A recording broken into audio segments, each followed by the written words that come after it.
நேயர்களுக்கு வணக்கம். நம்ம மல்லி சீரியல்ல இன்னைக்கு என்ன சுவாரஸ்யமா பார்க்க போறோம்னா, நம்ம நிஷாக்கு இப்படிப்பட்ட பதிலடியா குடுப்பாங்கன்னு இந்த கதிரேசன் கொஞ்சம் கூட எதிர்பார்க்கலங்க. ஏன்னா திட்டம் போட்டு அந்த ஒரு வீட்டுக்குள்ள இருக்கிற இந்த ஒரு ரேணுகாவும், விஜயும் இந்த ஒரு வீட்டுக்குள்ள கூப்பிட்டுட்டு வந்தா மட்டும் தான் கண்டிப்பா கதிரேசன் அப்பா நம்மள நம்புவாங்க. அந்த ஒரு டெண்டர்ல வர பணத்த நம்ம மொத்தமா எடுத்துக்க முடியும்னு இந்த ராஜேஸ்வரியோட பேச்ச கேட்டு ஏமாந்தத்துல ரொம்ப பெரிய ஒரு முட்டாள்தனமான காரியத்துல ஈடுபட்டுட்டேங்க.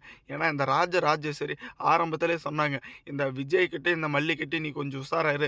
ஏன்னா அவங்க எந்த லெவலுக்குன்னா அவங்களோட உண்மையான பாசத்தை காமிச்சு மொத்த பேரையும் ஏமாத்திருவாங்க அப்படின்ற மாதிரி. இப்போ அந்த ஒரு டெண்டர் கன்ஃபார்ம் ஆயிடுச்சுங்க. 8 கோடி ரூபாய் டெண்டர் விஜய் நீ கொஞ்சம் பார்த்து அதுக்கு எனக்கு கொஞ்சம் உதவி பண்ணா சரி. நான் மொத்தமாக உங்ககிட்ட கொடுத்துட்றேன். நீயே அதை மேனேஜ் பண்ணிக்கணும்னு சரின்னு இந்த கதிரேசன் அவசரப்பட்டு இப்படி ஒரு வார்த்தை விட்டுட்டாங்க. ஆனால் நம்ம நிஷாக்கு பயங்கரமான கோவங்க. இவ்வளோ நாளாக நான் காத்துட்டு இருக்கிறது அந்த ஒரு டெண்டருக்காகவும், அந்த ஒரு பணத்துக்காகவும் தான். ஆனா நீ இன்னைக்கு இந்த விஜய் கிட்ட குடுக்குறியான்னு ரொம்பவே ஆக்ரோஷமான கோவத்துல கண்டிப்பா நம்ம கதிரேசன அடிக்க கூட துணிய மாட்டாங்க. ஒரு கட்டத்தில் வந்த வேலையை விட்டுட்டு இந்த ரேணுகா நம்ம விஜயை அடையணும்னு நினச்சிட்டு இருக்காங்க. ஏன்னா இப்போ வரைக்குமே எல்லாரு மேலே சந்தேகமாக இருந்துச்சு அந்த ஒரு வீட்டுக்குள்ளே இருக்கிறபோது. ஆனால் இந்த ஒரு வீட்டுக்குள்ளே இருக்கிறபோது யாரு மேலுமே சந்தேகமே இல்லை நம்ம மேலேன்னு ரொம்பவே சந்தோஷத்தில் துள்ளி குதிச்சுட்டு இருக்காங்க. ஆனால் பல நாள் திருட ஒரு நாள் அகப்படுவான்ற உண்மை இந்த ரேணுகாவுக்கு தெரியலைங்க. ஆனால் எப்படியாச்சும் இந்த ஒரு டெண்டர் மேட்ரு விஜய் கிட்ட போகக்கூடாதுன்னு நம்ம நிஷா முடிவு பண்ணிட்டாங்க. அடுத்தபடியாக இந்த விஜயும் இந்த ரேணுகாவையும் வீட்டை விட்டு வெளியே அனுப்பணும் அப்படின்ற ஒரு நோக்கத்தில் தாங்க எதிர்பார்த்துட்டு இருக்கேங்க.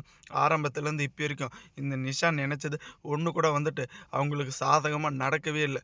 ஏன்னா இப்போ வரைக்கும் நம்ம மல்லியை அந்த ஒரு விஜய் கிட்டேருந்து டைவர்ஸ் நோட்டீஸில் அப்ளை பண்ணி எப்படியாச்சும் டைவர்ஸ் கொடுத்துடணும்.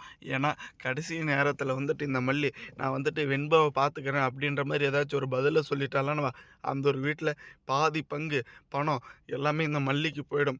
அதுக்கப்புறம் நம்ம ரொம்பவே சிரமப்படணும். அந்த ஒரு வீட்டில் இருக்கிற பணம், அந்த ஒரு கம்பெனி அது எல்லாமே மல்லி எடுத்துக்கிட்டால் கூட இப்போ நம்ம நடுத்தருவுக்கு தான் போகணும்.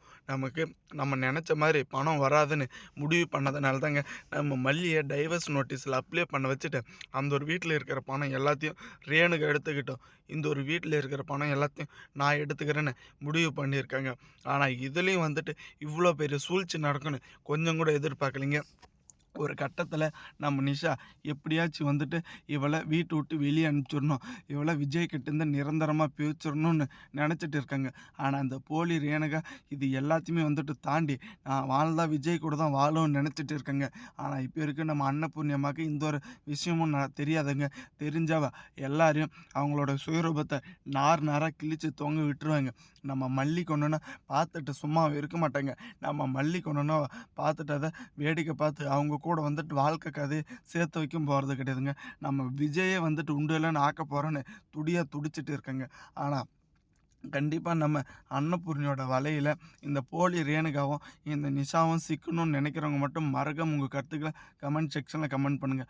ஒரு வழியாக இவங்க நினச்சது எதுவுமே நடக்கலைன்றதுக்காக நம்ம ரேணுகா நம்ம மல்லியை பழி வாங்குறதா நினச்சிட்டு இருக்காங்க.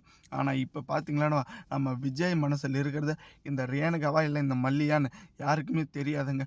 மறக்காமல் கமெண்ட் பண்ணுங்கள். தேங்க்ஸ் ஃபார் வாட்சிங் மல்லி நேயர்களே.